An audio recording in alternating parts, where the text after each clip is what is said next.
Como ya hemos visto, el interaccionismo simbólico le da una importancia total a los símbolos y la interacción, como medios capaces de comprender la actitud humana como tal y a su vez a esta actitud dentro de la sociedad. Es así, con el interaccionismo simbólico se ha influenciado por tres raíces históricas bien definidas, como lo son el pragmatismo, el conductismo y el reduccionismo y sociologismo.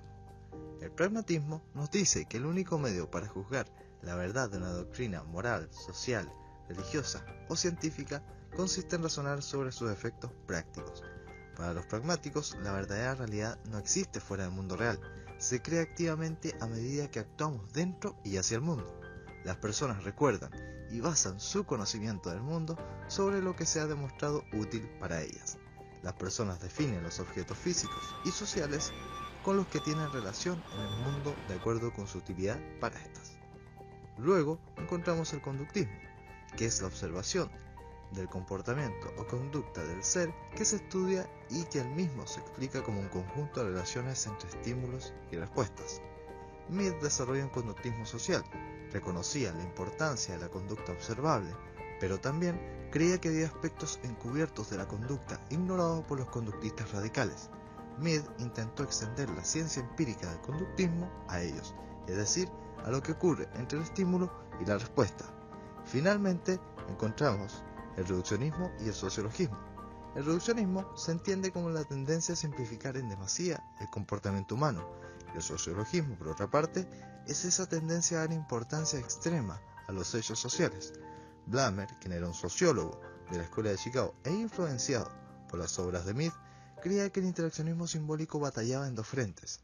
El primero, contra el conductismo reduccionista, que preocupaba precisamente a Mead, y en segundo lugar, estaba la grave amenaza de las teorías sociologistas macro, en especial del funcionalismo estructural.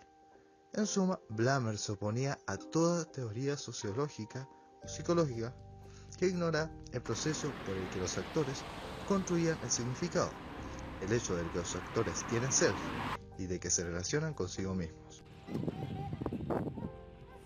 El pragmatismo y el conductismo influyeron poderosamente en Mead, quien buscó una perspectiva intermedia entre el reduccionismo y el sociologismo.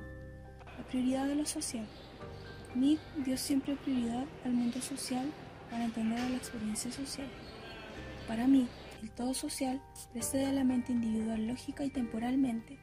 En su teoría, el individuo consciente y pensante es lógicamente imposible sin un grupo social que le precede. El grupo social es anterior y es él quien da lugar al desarrollo de los estados mentales autoconscientes. El acto. Mead consideraba el acto como la unidad más primitiva de su teoría. Se centró en el estímulo y respuesta, aunque él creía que el estímulo no generaba una respuesta automática e irreflexiva del actor. Dijo que había 4 fases interrelacionadas dialécticamente, las cuales representaban un todo orgánico: el impulso, la percepción, la manipulación y la consumación. Gestos.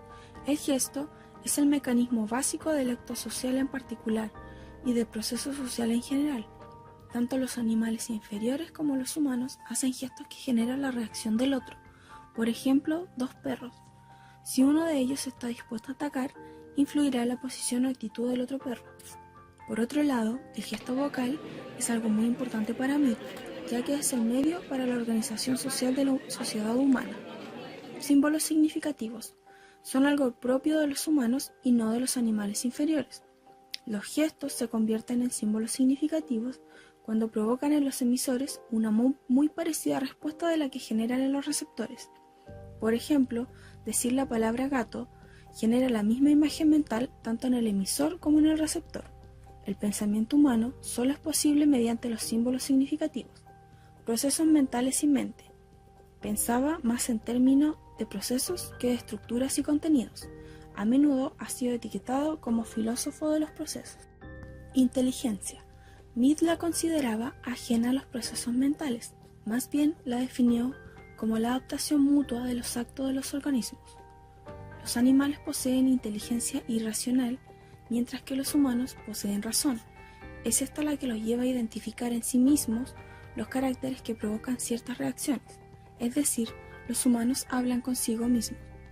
Poseen una inteligencia reflexiva. Conciencia tiene 2 significados diferentes. Por un lado, es aquello a lo que solo el actor tiene acceso, lo cual es algo muy subjetivo, y por otro lado es lo que supone la inteligencia reflexiva. Mead no creía que la conciencia esté ubicada en el cerebro, sino más bien la concebía como un proceso social. Decía que pertenece al medio en que nos encontramos, o es característica de él. Mente es la conversación interna con uno mismo, pero no significa que se encuentre en uno mismo, sino que es un fenómeno social. El proceso social es anterior a la mente, y la mente es un producto suyo. ¿Qué distingue a la mente de la conciencia?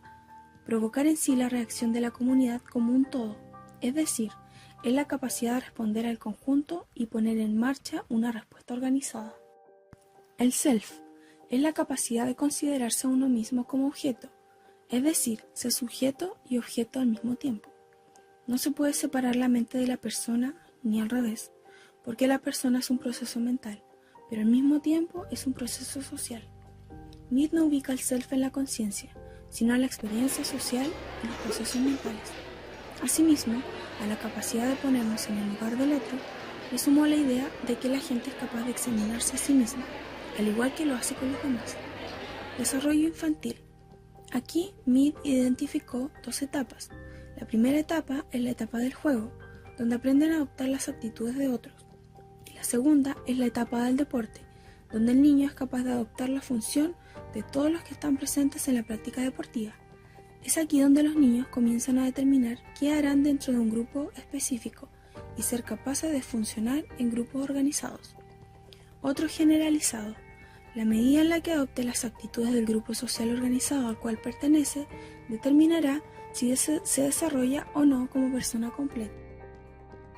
El yo es la fuente de innovación en el proceso social. En el yo se encuentran los valores más importantes de uno mismo. La realización de las personas es el yo, que nos permite desarrollar una personalidad definida. En las sociedades primitivas, las personas estaban más dominadas por el mí. En cambio, en las modernas hay un mayor componente de yo. Desde un punto de vista pragmático, el mí permite vivir cómodo en la sociedad, mientras que el yo permite los cambios.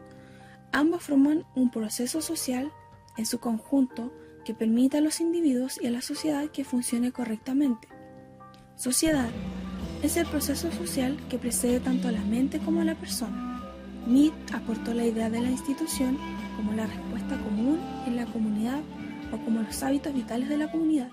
Es decir, cuando se da una respuesta idéntica por parte de toda la comunidad es cuando se forma una institución. Estas son acciones que se controlan a través del mí.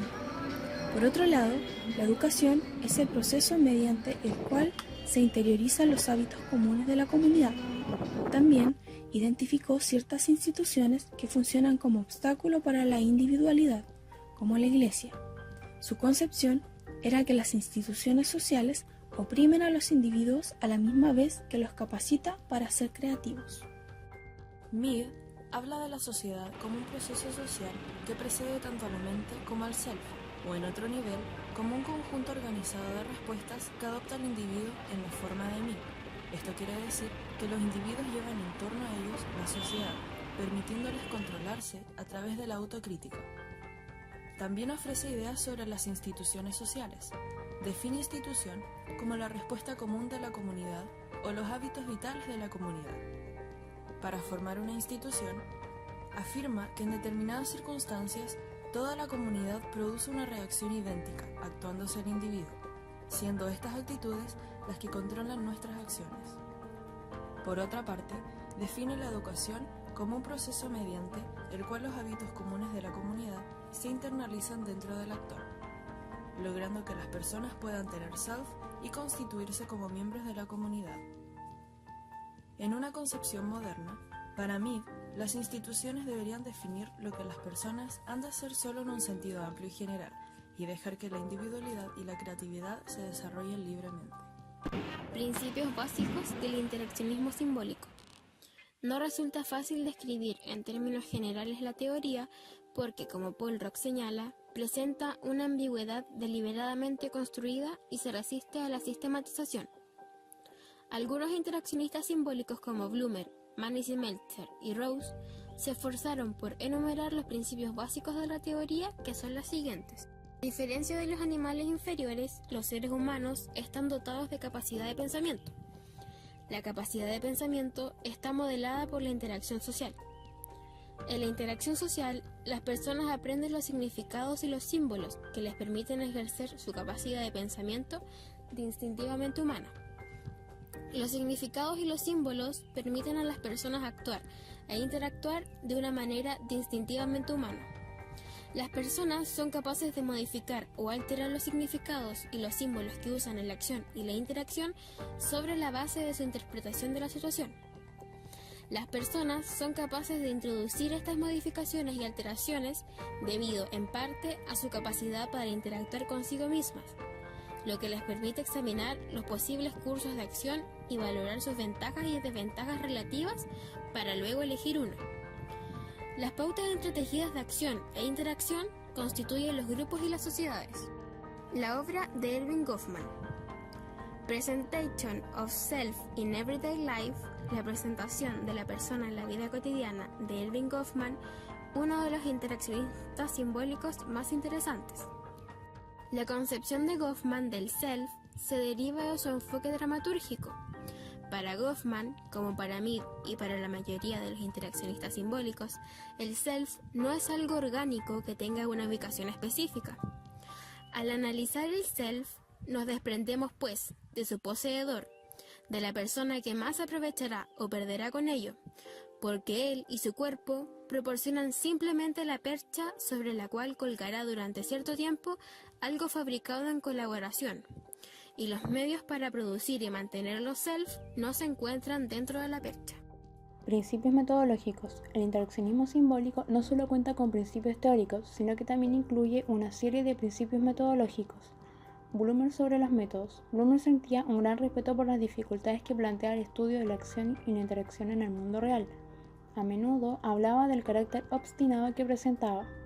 Los sociólogos deben esforzarse constantemente por elaborar modelos para su estudio, desarrollar y comprobar modelos científicos en el mundo real, que solo se demuestran útiles si nos ayudan a comprender el mundo. Bloomer criticaba la tendencia a reducir la complejidad del mundo social a variables científicas, ya que tendía a ignorar el proceso interpretativo, cuestión central para la comprensión de la vida social. Bloomer no fue el único interaccionista simbólico que se preocupó por estas cuestiones metodológicas. Había diferencias metodológicas entre Bloomer y Matford Kuhn. Bloomer frente a Kuhn sobre los métodos. Bloomer defendía una metodología distintiva para el estudio de la conducta humana que no admitía generalizaciones. En cambio, Matford Kuhn acentuaba la unidad del método científico con tendencia a la generalización y a la formulación de leyes. Bloomer aconsejaba el uso de la introspección simpática para entrar en el mundo del actor y verlo tal como es. Por su parte, Kuhn recomendaba a los sociólogos que rechazaran las técnicas acientíficas y recurrieran a índices abiertamente conductuales de lo que sucede en la mente de los actores. Además, Bloomer aceptaba conceptos sensibilizadores menos formales y rechazaba el uso de conceptos operacionales más científicos para definir el mundo real. Kuhn prefería los métodos científicos tradicionales, consistentes en usar variables investigables y definiciones operacionales. Interpretación de Bloomer de las ideas de Mead. Recientemente se ha formulado la pregunta de si Bloomer fue tan fiel a sus raíces medianas como proclamaba. Clark Maxfield y Cynthia Rexroth identificaron marcadas diferencias entre las orientaciones metodológicas de Mead y de Bloomer. En virtud de la influencia del conductismo, Mead estaba más orientado hacia la ciencia dura y a Bloomer se le consideraba una metodología naturalista por parte de Maxfield y Rexroth. La cuestión clave del debate es de lo duro frente a lo blando. Para Bloomer, la intención de Maxfield y Rexroth era promover una imagen de ciencia dura de la teoría meadiana. En respuesta a Bloomer, Maxfield y Rexroth afirmaron que Mead era partidario de ambos métodos, tanto del experimental y el no experimental. La cuestión es si las formas complejas de conducta social son aptos de análisis experimental. Mientras Bloomer creía que no lo eran, Maxfield y Rexroth pensaban que sí.